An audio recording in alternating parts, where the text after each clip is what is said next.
So the flow will be like, I'll first introduce you, and then we'll hand over to the student group, Dakshi. They will have a Saraswati Vandana, and then after that they will have some introductions, and then you will start with the with today's discussion. Okay, so start with the recording.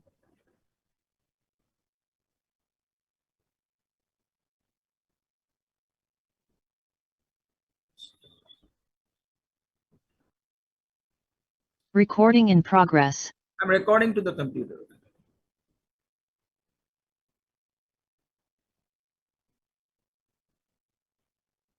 Cannot minimize. Okay.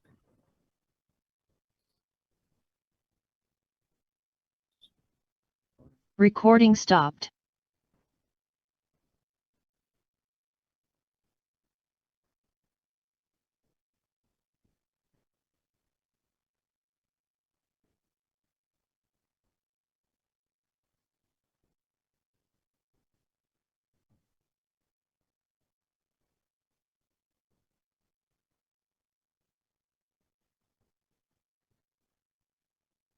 Okay.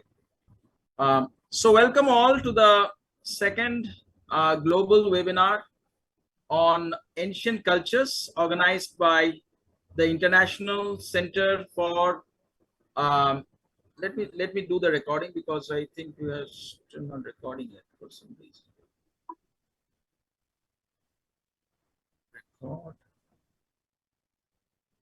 Recording.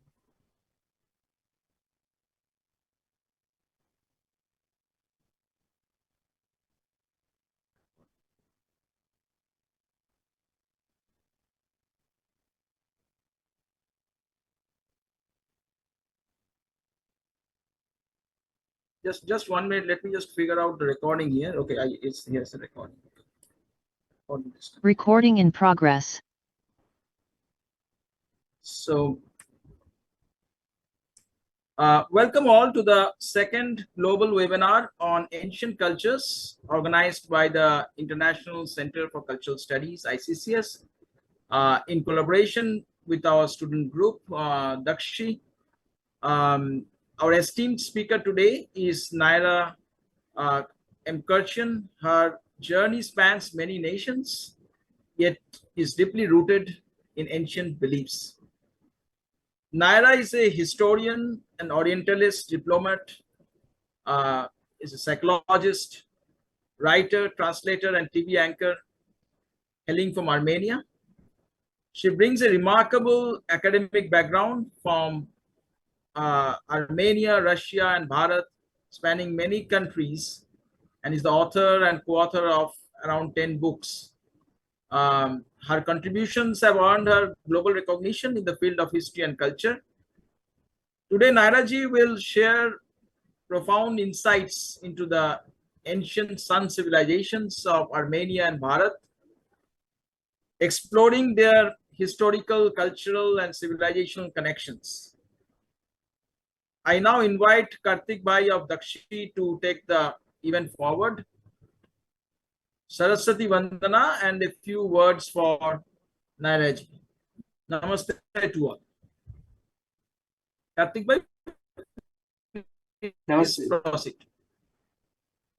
Namaste everyone. Am I audible? Yes, you're audible. Yes. Okay. Namaste. Good evening, ma'am. I would like Yashoda ji to take over for the introduction. Yashoda, please, you can carry forward.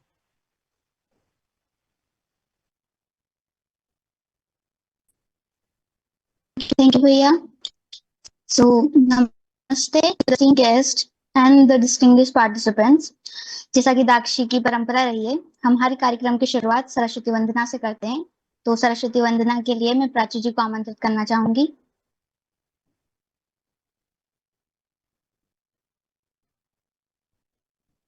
या कुंदेन्दु तुषार हार धवला या शुभ्रवस्त्रावृता या वीणावरदण्डमण्डितकरा या श्वेतपद्मासना या ब्रह्माच्युतशङ्कर प्रभृतिभिः देवैः सदा वन्दिता सा मां पातु Saraswati Bhagwati निःशेषजाड्यापहा निःशेषजाड्यापहा।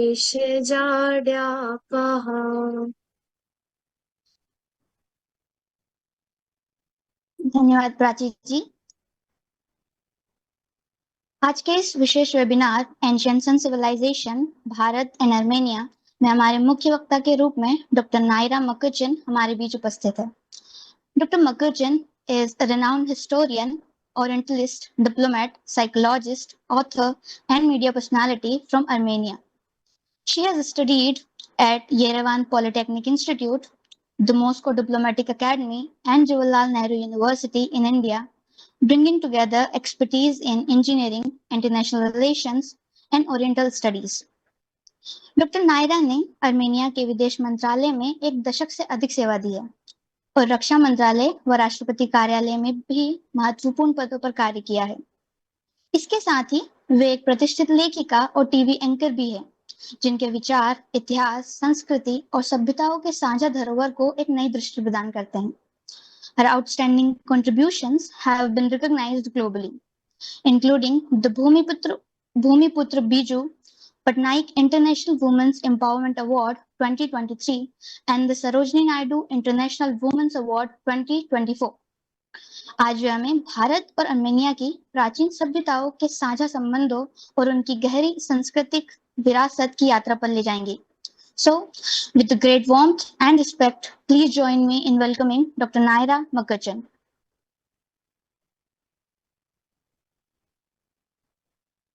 Yeah, Naira ji, now you can start the presentation. Okay, thank you very much. So, namaste to all.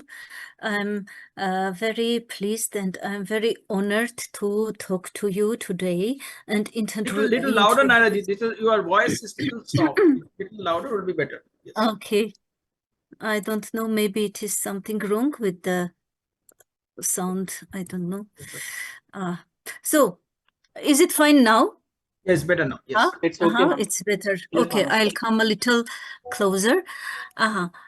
So it is my pleasure to talk to you, to introduce my country, and moreover, our two countries, Armenia and India, they are ancient civilizations, and they share a lot of things, similar things, and they were they had a lot of. I'm very sorry to cut off. Still little soft. Oh, And we don't want to what miss. do? You're going to say precious words. We don't want to miss any of it.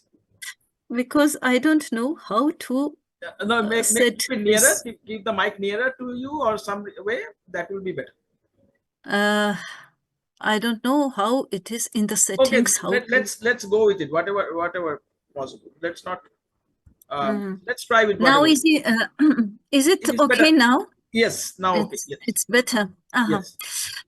So two ancient civilizations, Armenia and India. We both are sun worshippers like other ancient civilizations of the world. Because for all the ancient civilizations, number one is the sun, because everything is coming from the sun. And Armenia is an Aryan country. What does it mean, Armenia? Armenia is Armenia. That means Aryan men's land.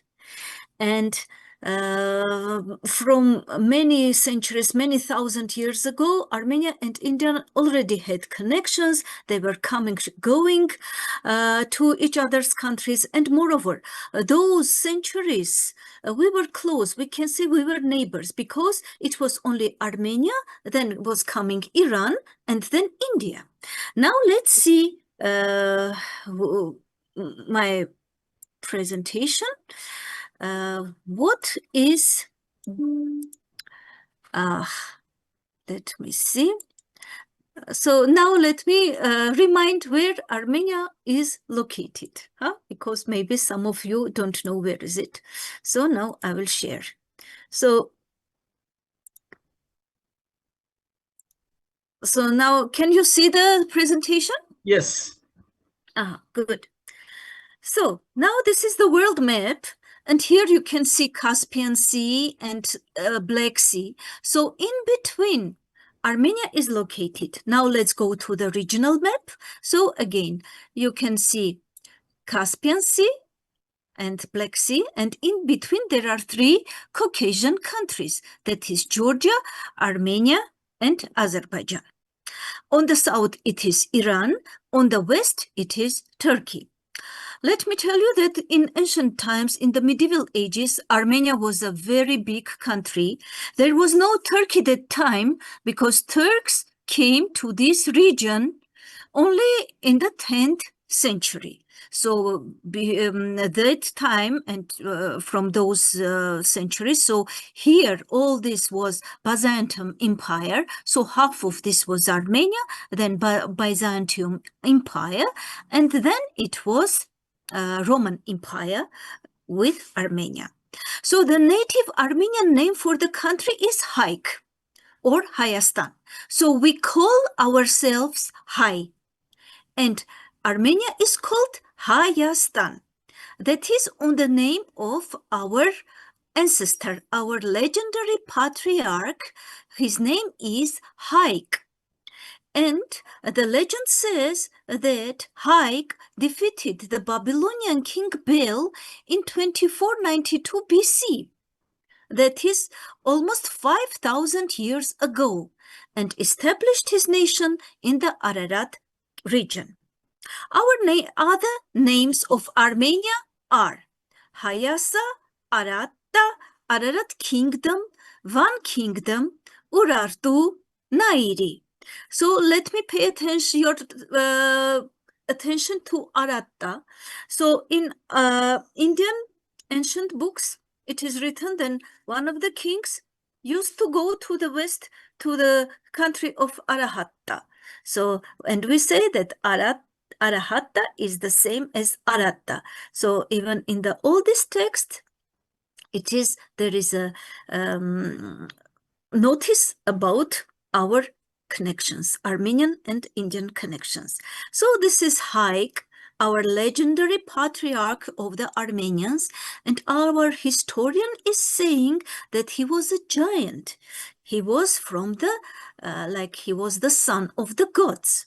So Armenian historian Movses Khorenatsi, in the 5th century, he wrote, "The first gods were fearsome and majestic, and were behind the greatest blessings in the world, the beginning of the earth and its settling by people. From those people, a generation of absurdly huge giants has separated. One of them was Haik, a famous and brave leader and an accurate bowman." And as I told you about Ararat, one of the names of Armenia was Ararat Kingdom. So this is Ararat. This is Ararat Mountain, our holy mountain. And this is the mountain which is mentioned in the Bible. And according to the Bible, Noah's Ark came to rest after the world flood on the top of Ararat Mountain here. And as I told you before, Armenia had a lot of territory. So this is the Armenian Empire under the Tigranes II the Great. This is 1st century BC. Again, see, here is the Caspian Sea, Black Sea, and in between all is Armenian Empire till the Mediterranean Sea. So that's why Armenia was called from sea to sea. So it was a great empire. And now, unfortunately, only this much is Armenia, this much small. And this is the Tigran the Great. And there is a very good documentary film. So please, you can write down the name, Tigran the Great, the Patriot Emperor. And you can find it in YouTube, this documentary. It's a very interesting documentary about Tigran the Great. And you can watch it and you will know a lot about Armenia. So the geographic shape of Armenia in the ancient times, in the medieval ages, was this much. It is Greater Armenia, and it had 3 lakhs square kilometers. And now the modern Republic of Armenia, which is here only near this lake, Sevan, and it is only 29,000 square kilometers. So we lost more than 9/10 of our territory during all these centuries. Now, Yerevan. Yerevan is the capital of Armenia, and it is a very ancient city. It is this year we are celebrating 2,807 years anniversary of Yerevan. And Yerevan was founded in the 8th century BC, that is 782 BC. And let me tell you that maybe in the whole world, only a few countries, ancient cities, I mean, have their passport. And Yerevan has its passport. So it is this one. During the excavations, it was founded. So it is cuneiform. This is a cuneiform tablet on the stone carving. And it is written that it was built by the king Argishti in 782 BC. So Yerevan's ancient name is Erebuni. So this is the inscription's translation. So it is written there, by the greatness of the god Chaldi, Argishti, son of Menua, built this mighty stronghold and proclaimed Erebuni for the glory of Urartu and to instill fear among the king's enemies. Argishti says that the land was a desert before the great works I accomplished upon it. By the greatness of Chaldi, Argishti, son of Menua, is a mighty king, king of Biainili and ruler of Tushpa. Tushpa was the capital at that time of Armenia, Urartu kingdom. So, and this is King Argishti, founder of Erebuni. And there is again very good documentary about Yerevan. The documentary is called The Capital Older Than Rome. You watch it, and yes, really, Yerevan is older than Rome for 29 years. So now I will ask to share the video about Yerevan. Let's watch. Okay. Let's watch the video about Yerevan. It was, you will see Yerevan, how it looks. And this like video was created when we were celebrating 2,800th anniversary of Yerevan. Let's watch it for 2 minutes, please. Okay, so the first one, right? So first one, let me play. Yerevan, where is written Yerevan? I think it was the second one. Oh, it was Second, yes, Aragevurkan, Yerevan. And only 2 minutes, okay? Not more.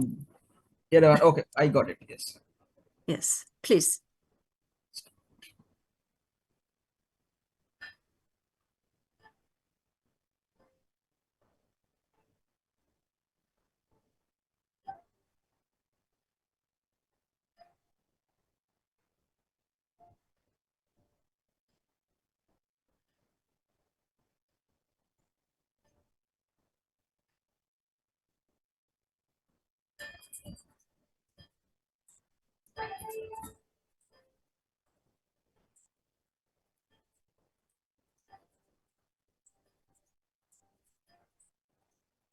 It is not audible. We can't hear.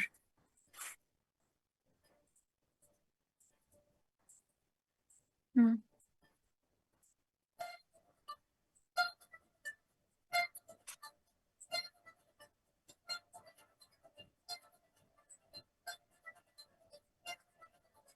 No, we can't see and we can't hear. Oh, can't hear? Okay, hold on. No. Let me do this. You didn't share the Yes, if video. I have not shared, I'm really sorry. Just let me just make sure it's shared. Just 1 second. I do that.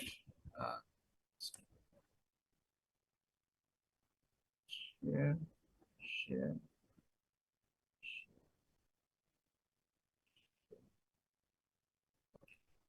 So let me start from the beginning. Mhm.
Okay, you can stop now. You can stop. Thank you. So, so thank you very much. So this in that video you could see Armenian national instrument, which is called canon. Now let's continue the presentation. Mhm. So now let's see the ancient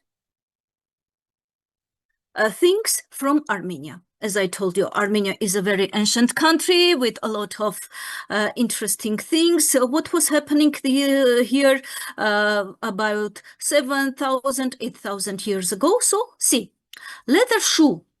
It was discovered just recently, maybe almost 8 years, 10 years ago. It is 5,500 years old. Sky Observatory, 7,500 years old. And it is said that this Sky Observatory is for 2,000 years older than Stonehenge in Great Britain. Then human brain, 6,000 years old. Wagons with round wheels, 4,000 years old. Skirt, 5,900 years old. Then Armenia was from ancient time famous for making wine. So wine-making facility was found, and it is the oldest one is 6,100 years old. And also Armenia was the country of metal smelting. A lot of metal mines were there. So metal smelting foundry is found 6,000 years old. Then Stone Age tools are there, 325,000 years old. You call how? 3,25,000 years old. Yes. Then there are also rock carvings. And on the carvings, you can see here, you can see agriculture, that people are doing something, making the soil. So it is 7,500 years old. And also horses, 4,500 years old. This is the bridle, the connections of the bridle. It is made of metal. It is 4,500 years old. So Armenia is the country where the first horses were domesticated. And Armenia was selling horses to the neighboring countries. Even I would tell that India didn't have horses. The Indian subcontinent, didn't have horses. So horses were brought to India from the west, from Armenia. And here, these are very interesting artifacts from 4th millennium BC. And this is the bird from metal. And till now, the scientists can't say which metal is this. It is a compound of several metals, they don't know. And this is that connection of the bridle I was telling you, of the horse. And this is very interesting thing. This is an iron what you call artifact. It is from iron, and the scholars say that this is a model of the universe, solar system from iron. And the scholars say that, so this is depicting the sun, then the planets, then this round one is atmosphere, this is the water, and this is depicting our earth. So let me tell you, Armenia, now Armenia is a Christian country, and Armenia adopted Christianity in 301. But now, but before we had many gods, like you in India, you have many gods. And so we had father god, that is Ara, his god creator also, his wife Anahit, mother goddess. Then near him is Tyr. Tyr is the god of knowledge, god of, he is the chronicler of god creator Ara, and he's sitting near him, as you see, he has a book in his hands, and he is writing the good and the bad deeds of the people. And when the bad deeds become more, then he is taking these people to the other world. And so these are other gods. This is the god of sun, and this is Vahagan, god of fire and conqueror of dragons. This is his lover, Astrid, the goddess of beauty and love. Now, this is Mountain Nemrut, which is now on the territory of Turkey. As I told you already, Armenia was a big country, but then Turkic tribes came, and slowly they took almost 9/10 of the territory of Armenia. So this is now on the territory of Turkey. These are our Armenian ancient gods, but they all beheaded them because the Turks all the time want to show that they are ancient inhabitants of this territory. So they are eliminating everything which is connected to Armenians. Naira And ji, Naira ji, uh-huh. I'm not able to. We are not able to see the presentation. Oh, Yeah. why?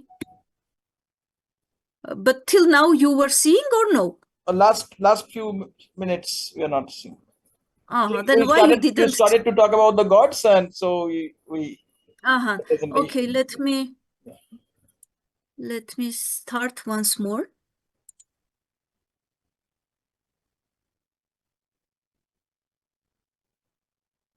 Can you see? Not yet. Yeah, now we can see. Yes. Okay. So this is the mountain Nemrut on the territory of Turkey, and this is the 3D how they looked before. So this is the god creator Ara, Anahit, his wife, goddess, mother goddess, and other gods, and also our national animals, our symbols, that is eagle and lion. So this is our god creator, Ara, Aramast, then golden Anahit, mother goddess, family protector, curing from illnesses. Why she is called golden Anahit? Because on the territory of Turkey, there was her golden statue 8 meters high, but then it was demolished and taken, it was divided into parts and taken from the by the conquerors, and but till now people remember goddess Anahit because she's our mother. That's why it is now depicted in the image of salt pots. So see, here and here we put salt. It is empty. So this is also means that she's mother goddess and like a symbol of prosperity and fertility. Now, so as I told you already, Armenia adopted Christianity. It is the first country to adopt Christianity as a state religion. It was in 301. So that time, the Christian army, when they entered Armenia, they demolished all the pre-Christian temples on the territory of Armenia. They demolished everything, and only this temple is left.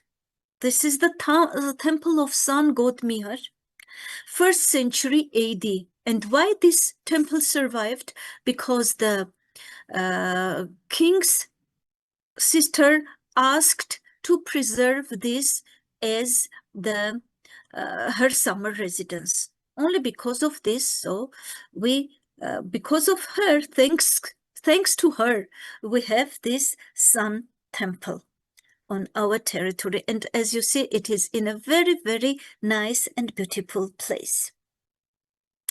And now we celebrate. So let me tell you, when Soviet Union collapsed in 1991, so then, as you know, Soviet Union was atheistic country, so it was not allowed to talk about gods, about religion.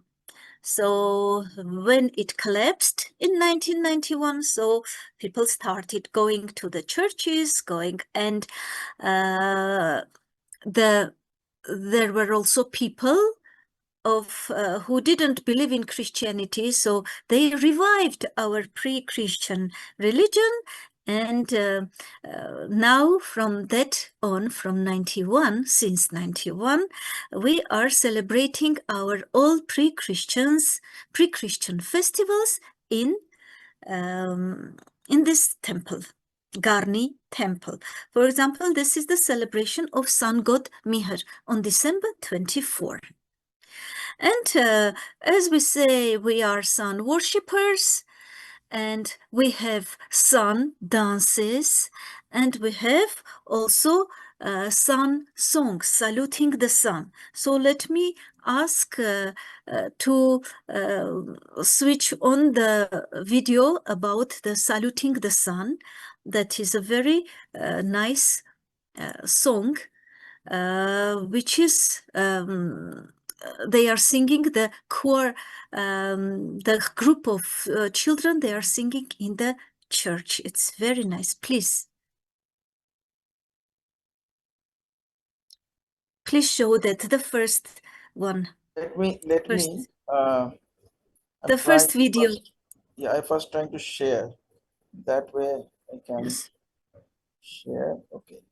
And you play till one, not this one. Not this one. Yes. The first one first. Okay. Yes. That one. Until 1 minute 33 seconds. That much only.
So thank you very much. Now I will continue sharing. Now, can you see the slide? Can you see the slide? Now we can see, yes. So, what is R? In Armenia, we have a lot of words, a lot of names starting from R. So R means Aryan. As I told you already, Armenia is a country of Aryan people. So we have, now let's see some words. Arev. Arev is sun. Areg. Areg is also sun. Areg like your Ravi. Then Aregak, it is sun's eye. Then, as I mentioned, Ararat mountain, Armenia, male names Armen and Arman, and female names Arpi. Arpi means again sun, and Arus, it is rising sun. These two are female names. So, symbols of the sun in Armenia. On the rock carvings, 7th millennium BC, you can see swastik sign and you can see the sun. And on the right side, you can see sundial. On the territory of Armenia, we have a lot of these sundials. This is a sun clock, and there is here, they put a pin, and from the shadow of the pin, you could see what time is it. And these are swastik signs on rocks, a lot of, on the territory of Armenia, we have a lot of these swastik signs. And of course, in India, you also have. So all the ancient countries, it is interesting. They all have this swastik sign. And swastika and symbol of eternity on teapots and pots and everywhere. And Armenian swastik sign also depict like this. And we call this symbol of eternity. And here we can compare, we can see this swastik sign in India and in Armenia on the carving on the stone. Then this hexagram in Armenian symbolism, we have this two triangles, and the same you have in India. This is Shiva Shakti balance. Then, now I'll tell you about Armenian language. You know, English poet Lord George Gordon Byron. He went to Armenia, he was studying Armenian language, and he wrote, "There is no other country on the whole planet which could be so full of wonders as the country of Armenia."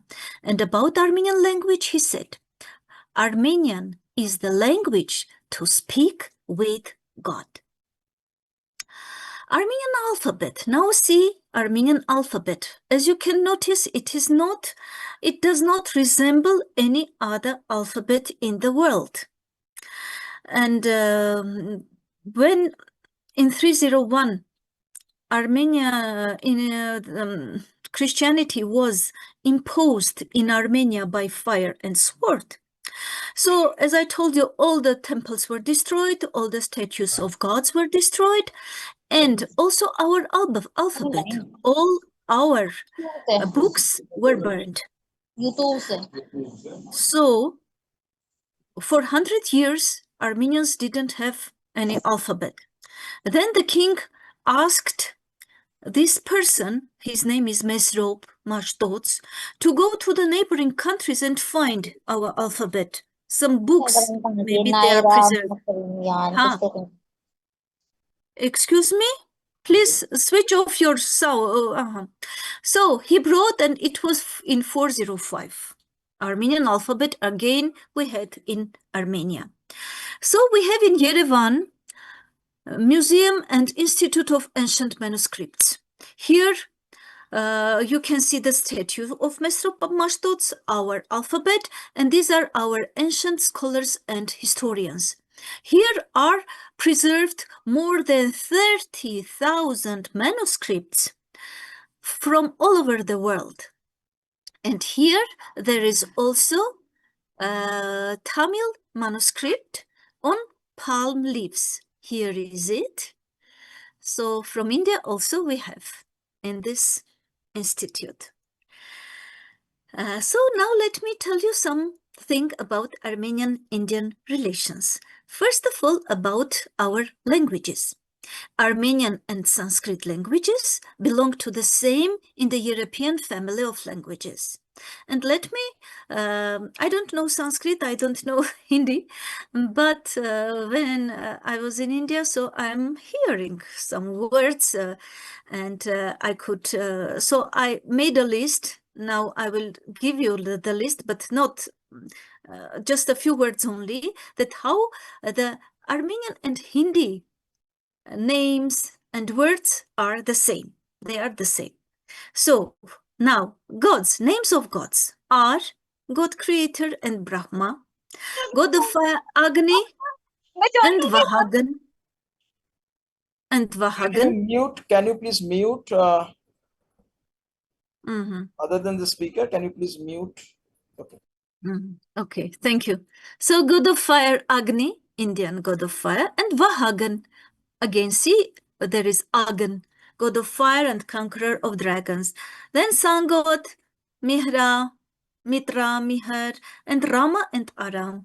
And we have also common names, that is Aram, Arman, Agastya. In Armenian we say Agasi, Set, Gohar, Kochar, Vartan, Kalantar, Nair, Ananya, Karan, we say Karen, and also Zoravar. So all these names we have in Armenia, and also you have in India. And let me pay attention to the name Zoravar. It is a compound word in Armenian language. Zoravar means army commander. Zor is army and var is to command. So Zoravar is army commander. So definitely it is an Armenian name. And then Armenian and Hindi words which are just the same, like we say and you. I just put a few. Ha, das, hazar, dadi, nani, dard, panir, mart, mum, jan, javan, fidain, afsos, rang, vahan. So all these things you can read. And also you in India and we in Armenia, we also use Arabic words and Persian words because contacts were very intensive, and so we also took these words like dost, maidan, dukhan, dushman, darvaza, shalwar, zindan, etc. And murabba, tava, halwa. So all this we also use. The first written reference to Indo-Armenian relationship is found in the ancient Greek writer Xenophon's Gyropedia. There it is written that Cyrus, who lived in the 6th century BC, the king of Persia, asked Khalds and Armenians to accompany his ambassador to India to develop and strengthen trade relations with it. And so there are Armenians and Indians were coming and going to India, and also the ties intensified when in 2nd, 3rd century BC, the Silk Route started. So the chief items of Indian export to Armenia were muslins, precious stones, numerous kinds of spices, and medicinal herbs. The blue from Lahore, which is called Indicon, was very famous in Armenia. And Armenians exported to India mainly colored leather and various dyes. And there was a maroon and red dye, which Armenians were getting from a special red worm. And also excellent cotton from Armenia were very popular in India. Then we have our ancient and medieval ages scholars, writers, who are writing also about India. And they are telling such things that it is evident that India was very familiar to Armenians. So Ananya Shirakatsi, our scholar of 7th century, wrote a book, Geography, about many countries, geography of many countries. And there is a special chapter about India where he describes the rich nature of India, its people, different tribes, their habits. He lists the goods which are available in Indian markets, such as gold, silver, copper, tin, pearl, precious stones, pepper. He also describes various types of diamonds and their prices. By the way, there was also, it is, I think it will be interesting for you that in India, in Armenia, there was an Indian colony for 500 years from 2nd century BC till 4th century AD. This has written Syrian writer Zenob Glag in the 4th century. He says that two Hindu princes, he's naming them Gisane and Demeter, but these are Greek words, names, so maybe Gisane is Krishna and Demeter is Jagannath or Ganesh, we don't know. So they conspired against Dinakshi, the king of Kanauj, and found refuge in Armenia in 149 BC. And Armenian king Valarsakes gave them a land in Taron region where they built their settlements and temples. So Armenians and Indians lived together very well for 500 years till 301, when the Christian armies entered Armenia. So Armenian and Indian armies were together and they fighting the Christian army, but the Christian army was very huge, so the heathen army was defeated. So many Armenians were converted, but and many Indians and Armenians, especially the priests, who didn't want to adopt Christianity, so they left the country. Now so Armenians were coming and going, but they didn't settle in India. They didn't make permanent settlements. they started to permanently settle in India starting from the 6th century, because that time Armenia was divided between Ottoman Empire and Persian Empire. So many Armenians didn't want to live under the yoke of these empires. So many Armenians left Armenia. Some came to India, some went to Russia, and some went to European part. So, besides being traders, Armenians in India were also commanders, army officers, high-ranking officials in the court, barristers, lawyers, doctors, engineers, landlords, real estate agents, building constructors, etc. So the main Armenian colonies were in these following cities: Agra, Delhi, Surat, Bombay, Saidabad, Narwar, Gwalior, Lucknow, Chinsura, Chandernagore, Calcutta, and Madras. So, Madras Armenian community was a very intellectual community. They had their patriotic club, and all the time they were thinking how to liberate Armenia from Ottoman Empire and Persian Empire. So they were all the time thinking about that, what to do.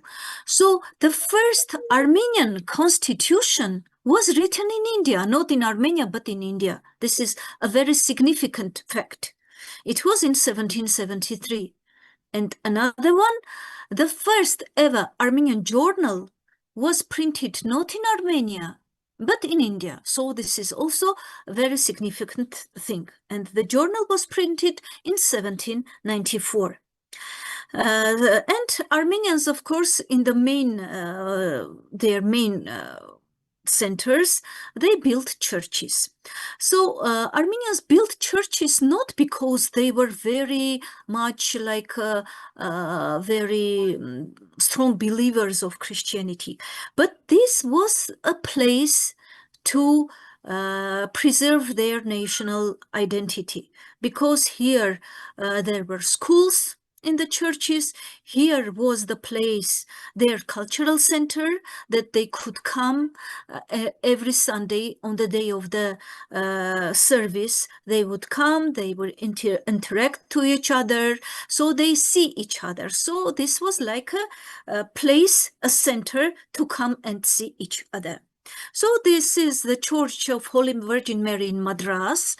It was built in the 17th century, but then it was renovated in 1772. Armenian Church in Mumbai, this is 1796. Then Armenian Church in Chinsura, built in 1697.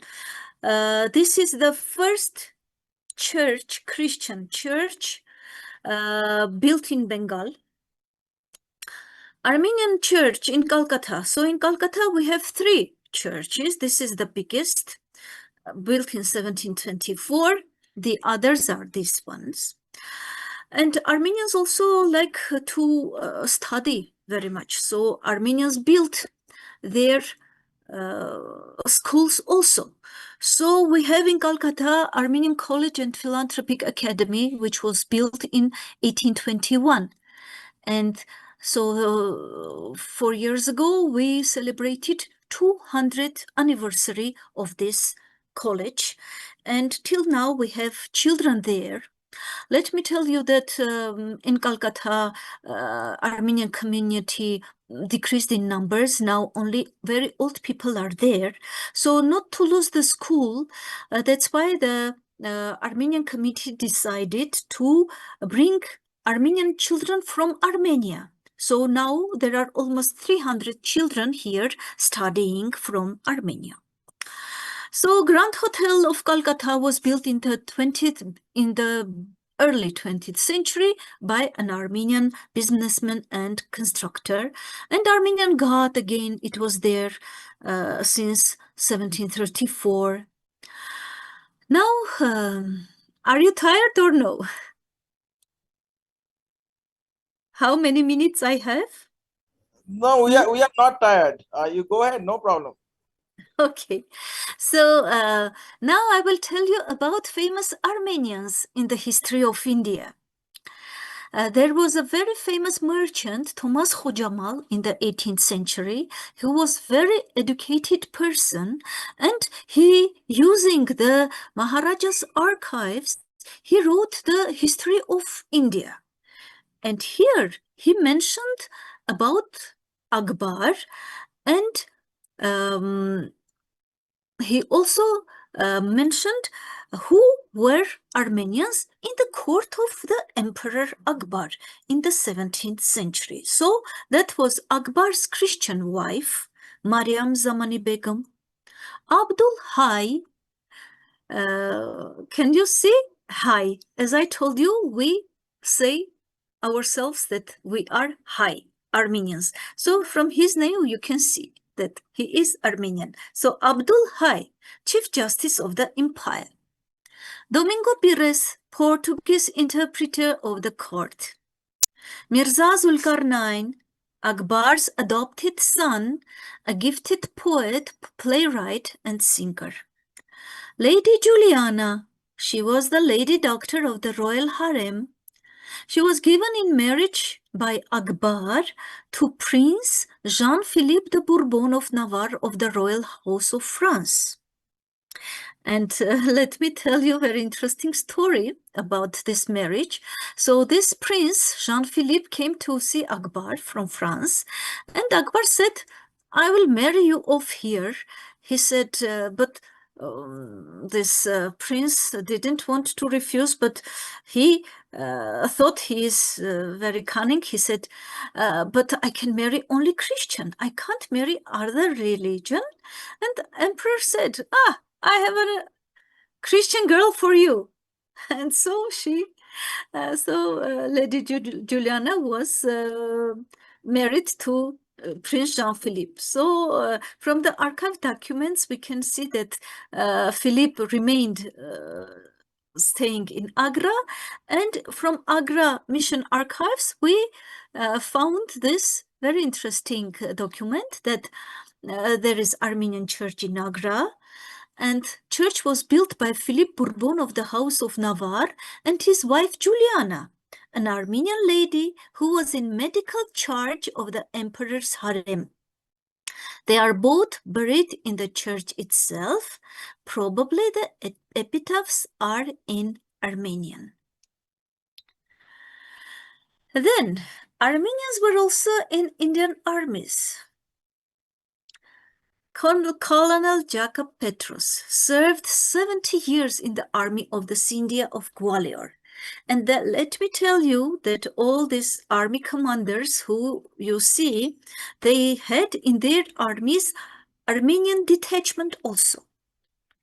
Then Moses Manuk was the army colonel of the Nizam of Hyderabad. Then Gorgin Khan, he is a very famous army commander of Bengal, of Nawab Mir Qasim. It is mentioned that Gorgin Khan, in 3 years, organized a huge army, 15,000 cavalry, that means horsemen, and 25,000 infantry. And he also made factories for casting guns and muskets. And Britishers for a long time didn't want to believe that Indian guns were better than the English muskets. So General Markar Kalantar, he was the army commander of, again, Nawab Mir Qasim, and got from him the title of Raja. He served in Holland and got the title of general there. And Hovannes Nazar was the head of Mir Qasim's security detachment. It's a very interesting story, but we don't have much time about Gorgin Khan. So you can read how he was treacherously killed when he was only 33 years old. But in these 3 years, he could do so many things for the army of Nawab Mir Qasim and so many victories against the British army. And in the end, I would suggest a very interesting book. It is written by Mesrop Jakobset. He is Calcutta Armenian, and for 40 years, 40 years, he traveled all over India, from north to south, from east to west, collecting materials about Armenians in India. So it's a big volume and it's a very interesting book. So I advise you to read if you are interested in Armenians in India. So thank you very much. And now I'm waiting for your questions. Okay, one question I start with, and then others can take over. The question I have is the picture of Ara that you showed. Let me show the video so that I can be clearer. Okay, so the picture of Ara that you showed is very close to, because three faces you showed, and the three faces very similar to Brahma, Vishnu, Mahesha. Brahma, the creator; Vishnu, the preserver; Mahesha, the destroyer, or Trinity. Yes. That's one similarity I found. Of course, swastika. And then my question here is, what about reincarnation? Because all ancient civilizations I found have reincarnation very as a common belief system that was there. Have you found anything that relates to reincarnation in the ancient Armenian belief system? Yes, in our legends we have some legends about this, that, for example, this king died, and on his but since he didn't finish his work, so he was reborn again. Yes, we have in our legends, but Christianity doesn't believe in reincarnation. So now so 2000 years, almost 1700 years of Christianity in Armenia. So people now don't want to talk about that. That it is not allowed. Okay. Okay. Thank you. And so first of all, beautiful presentation. We are very close to Armenia. Bharat is very close to Armenia, and now we are becoming closer with this presentation. So I open the floor for anyone's having questions. Please go ahead.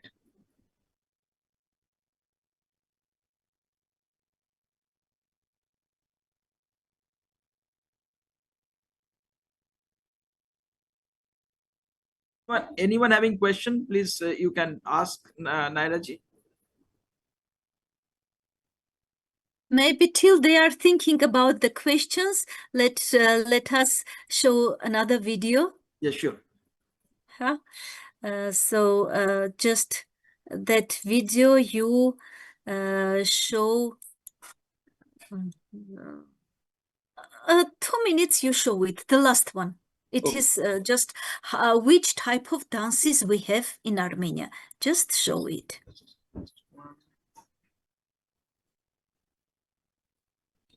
Let me share first. Yes.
can stop here. Okay. And let me stop sharing. And okay. So Nairaji, one more question I have. In the news, we keep hearing about Nagorno-Karabakh, right? Nagorno-Karabakh. And we understand that's Armenian territory, and as you showed that there are Armenia had 3 seas that now have become very small. Almost 90% Yes. of the land has been lost. And so one question, Azerbaijan, which comes invading Armenia. Is Azerbaijan also Turks? They were also the descendants of the invaders. And how is the situation? If you can give some historical context, then perhaps it will be helpful. Okay, very important question. Of course, it is a very big and complicated, but I will try in a few words to say. First of all, Azeri people, they are Turks, Turkic tribes. So always they are mentioning that Turkey is our elder brother. Then Azerbaijan is a artificial republic created in 1918. It is artificial creation like Pakistan. Because before, these are just tribes, they didn't have country till 1918. So it was created. During in 1920, when Armenia, Georgia, and Azerbaijan became Soviet Union republics, part of Soviet Union, so that time the Soviet leadership decided that to give Nagorno-Karabakh, that land, Armenian historical land, to give to Azerbaijan. We don't know why. Then, when Soviet Union collapsed, so the war started between Armenia and Azerbaijan, because these Karabakh people, they wanted to be part of Armenia. So the war was first war starting from 1989 till 1994. So this is the first war. Then 2016, it was second war. It was 4 or 5 days only. Then in 2020, that is the third war, and it lasted 44 days, and we lost 70% of the territory of Karabakh. All was gone to Azerbaijan. And in 2023, what happened in September? Again, Azerbaijani forces entered Karabakh and said that this is our land and people have to go. So this is already 2 years that there is no Karabakh, there is no Karabakh Republic as a state unit. All the population, which was 120,000, all the people were exiled. They, of course, where they will go, they will come. They came to Armenia.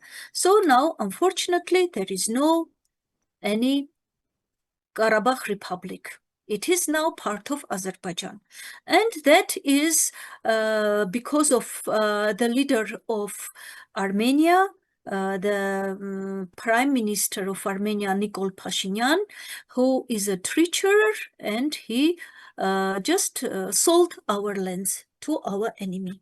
This is the sad situation now. Thanks for explaining the situation. I would ask Rimpi ji, Dr. Rimpi Sharma, to ask that question. Please go ahead. Yes.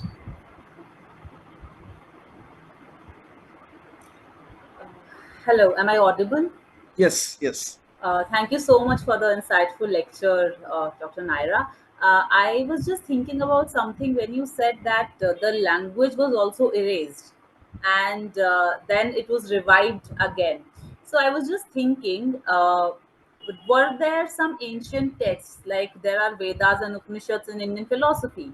So were there some ancient texts as well which got removed, which were simply taken away by the conquerors, and they were never traced back? I was just thinking about that. What happened to the knowledge base of Armenians? Mhm. So very, very good and very important question. So it is, as you said, not the language was destroyed, but the alphabet was destroyed. I mean, all the books were burned. So unfortunately, we don't have any evidence of these books now. How they were destroyed? That after 100 years, since there was no any book, that's why this person Mesrop, he was sent to the neighboring countries to find any book in Armenian language, and also any person who could read this, which letter is what. So that is how he brought this our alphabet. And the 5th century is called in Armenian history as the Golden Century. That means immediately started the copying of the books, translation work started, schools were opened, thousands of schools were opened, and all were taught Armenian language. And that's why we don't have any ancient texts. You said philosophy like Vedas, we don't have nothing. Only starting from 5th century, we have, of course, this 5th century of historians, they wrote about our ancient legends, that what the people were talking. So this is how we know our history about our kings, about our these kingdoms which were before.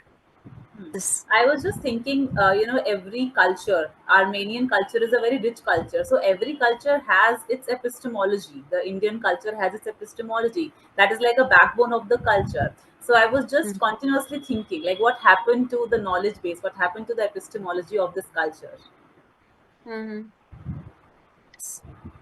Thank you. So, thank you. For the question, I now ask Karthik Bhai to ask a few more questions he collected from the student community. Please go ahead. If anyone is having any questions, if any volunteers is having any questions, they can raise their hands and we can ask the questions respectively.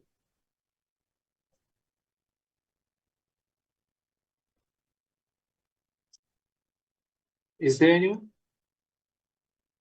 Or still Maybe analyzing? maybe everything is clear or nothing is clear. That's No, what they are none. asking. There is a question.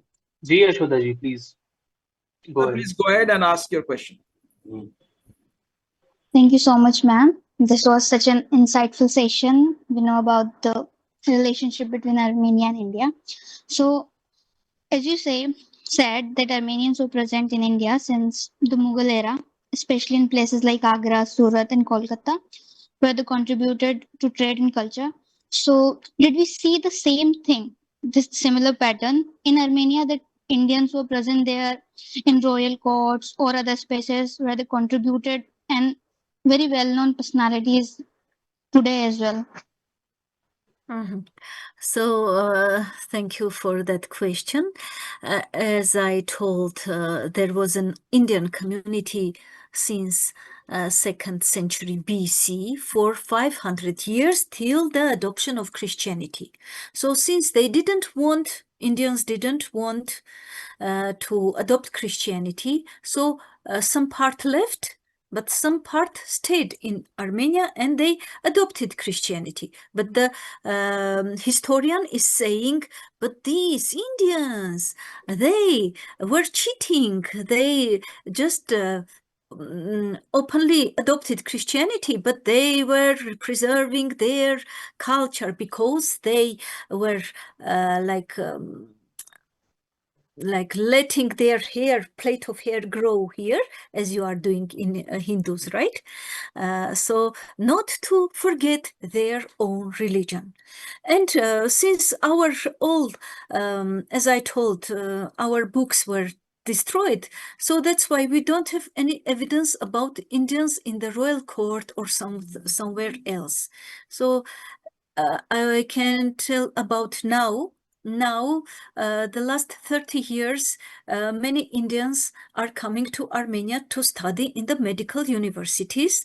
And for the last years, I was also teaching in the medical university to Indian students. So these are Indians here in Armenia, and also now this last 1-2 years, working labor, Indian labor is coming to Armenia to do some work, construction works in the agriculture. So this is now Indian community in Armenia. Thanks for the question, and thanks, Naira ji, for the great answer. Diksha, she has a question, and Diksha, can you please go ahead and ask the question?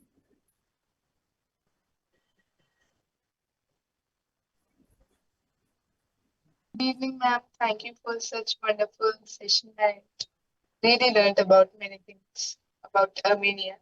I wanted to ask that in the first video shown, there was a musical instrument being played. So out of curiosity, just I want to know the name of that musical instrument. Yes, it is Canon, Q-A-N-O-N, Canon, Q-A-N-O-N. It is our national musical instrument, Canon. Thank you, ma'am. Thank you. And also, you know, just to, because we're talking of music, there was one thing that I was reminding myself. Yanni, there's a composer, music composer, Yanni, and he played on a old ancient Armenian music. Very fascinating when we hear that music, and I'll share sometime, Naira ji, with you that music. Thank you. Yeah. And I think And Armenian also, we had an Armenian football club in Calcutta. In Kolkata. Yes, there was Armenian football club, Armenian rugby team was there, and also that what you call hockey team was there, also grass hockey, and many times Armenian that rugby team was the champion of Bengal. It was in the 1960s, 70s, that time when Armenian community was very big. And I was doing my PhD from the place I did my PhD. There was one lady in the US. She was from Armenia. She married a Hindu boy from Nepal, and her name was Greta. Greta was her name. Greta Balsova or something very similar. Yes. And she did her sister did her PhD from MIT. So Armenians are very clever people and very intelligent people. And by the way, you told about marriage. Let me tell you that besides the old Armenian community in India, now we can say a new Armenian community is formed in India. That is, as I told you, the Indians study in medical university, and they marry our Armenian beautiful girls and bring to India. So now there is another community, the Armenian girls married to Indian guys, and so we have now community in Delhi, mostly in Delhi. Of course, they are in other cities also. And there is Preksha also, she has a question. Okay, so Yes, any other questions? Is there anyone else who want to ask question? Is there that Preksha or no? I can see Preksha. But there's no hands raised, right? Or you are seeing any hands raised? One is raised. Yes, it is raised. So Briksha, if you are there, can you please go ahead and ask the question? Hello, am I audible? Yeah, please. Yes. Yeah, so you just said that when Christianity arrived in India, Indian people did something he destroyed all of the books and unke sath something they did wrong. So after that, why didn't Christianity leave from India? Because we all know that India is a country where many of the religions, more than 5,000, 2,000 religions are in India, and every time one or the other fight happens between the religion. And Christianity is a religion which is very famous for their peace. Unka integral part is peace. So why didn't Christianity leave India? Because this is what their integral part will not allow them to, right? I think Just a second. yeah. Uh, I think there is she's talking about Christianity in Armenia. yes, yes, I told that Christian army came to Armenia, and the united army of Armenians and Indians fought against the Christian army. So it was not in India, it was in Armenia. This I was telling. And of course, Christianity is giving peace like any other religion, but like all other representatives, aggressive representatives of all the religions, they are we have a lot of evidence how the Christian armies eliminated the ancient culture, for example, in Greece, in Byzantium Empire. Then let's remember the marches of crusaders who were going from Europe to Jerusalem to protect the Jesus Christ's grave. And on the way, what they have done, killing so many people. So the religion is saying good things, but in reality, the representatives of this religion, they are doing bad things, as we face till now. Any religion. Just see what is happening in the world.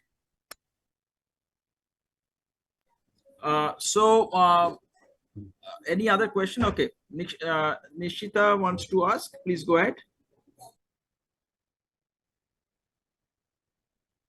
Yes.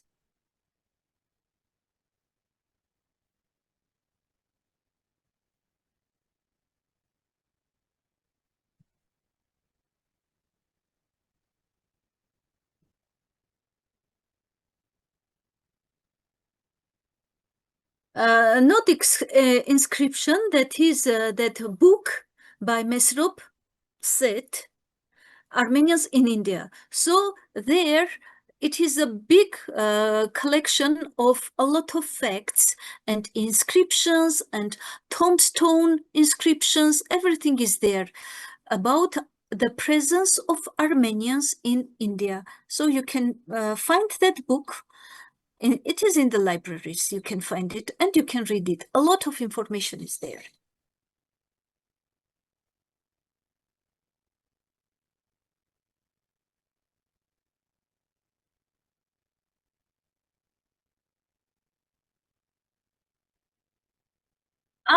Okay. That was Kairopedia.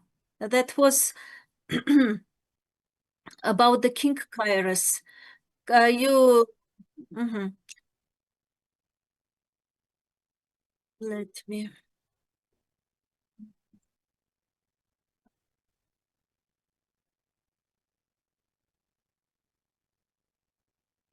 Yes, that was Kairopedia. Kairopedia.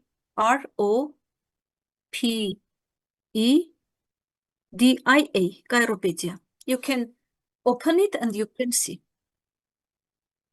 It is, yeah, thank you. 5th century BC work. It is a book of 5th century BC, Kairopedia. Let me write the chat. Huh?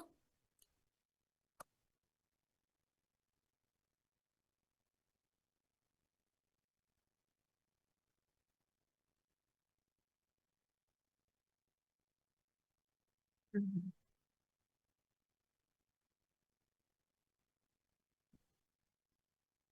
any other question? Naira ji, are you waiting to show something, or you can ask any question? You can Okay, ask. thank you. Okay, any question anyone else has for Naira ji? Okay, so if we do not have any questions, then first of all, I would like to thank Naira ji for these wonderful presentations and the ancient, talking about the ancient Sun civilization, connecting Bharat and Armenia, showing different symbolisms like swastika, Sanskrit words, the ancient gods and goddesses. And I would also like the Diksha, the student community who have made a big presence and who are very curious. You know, our future lies with the students. So I would ask Karthik Bhai to say a few words for Naira ji before we close this session. Karthik Bhai, can you please? जी धन्यवाद सुप्रीत जी. Good evening, ma'am. Once again, on behalf of our entire movement of the volunteers present here, I would like to thank you. This was a wonderful session. Your expertise had shed a light on fascinating and often overlooked connection between the two ancient cultures. In today's times, also the connection between the relationship between Bharat and Armenia are very important in fields like that of defense, economies, and cultural ties. So it was just a wonderful session. How you talked about the similarities between the two languages, which are often of the same group. You also reveal the shared reverence for the sun and the intricate tapestry of beliefs that bound these two civilizations. We are grateful for your invaluable time and for sharing your profound insights with us, ma'am. Thanks a lot. We will look forward with another session with you. Thanks a lot, ma'am. It was a wonderful session. Thank you very much. And really, in one session, it is not possible to tell about everything. So I was very short, a little from all the aspects that to give you just the general information, but inside there is so many things. There are so many similarities between Armenians and Indian. So this session, I wanted that you could pay attention more about the presence of Armenians in India and try to find out in your history, in your culture, that where are these Armenians, because so many traces are in India, because so many Armenians lived in India. Okay, so one last comment from for Naira ji, that she has not just been a diplomat for the ancient Armenia, but also present Armenia, and binding the two ancient civilizations of Bharat and Armenia. Thank you, everybody. Look forward to the next webinar when we have next month. Until then, namaste to all. Thank you. Namaste.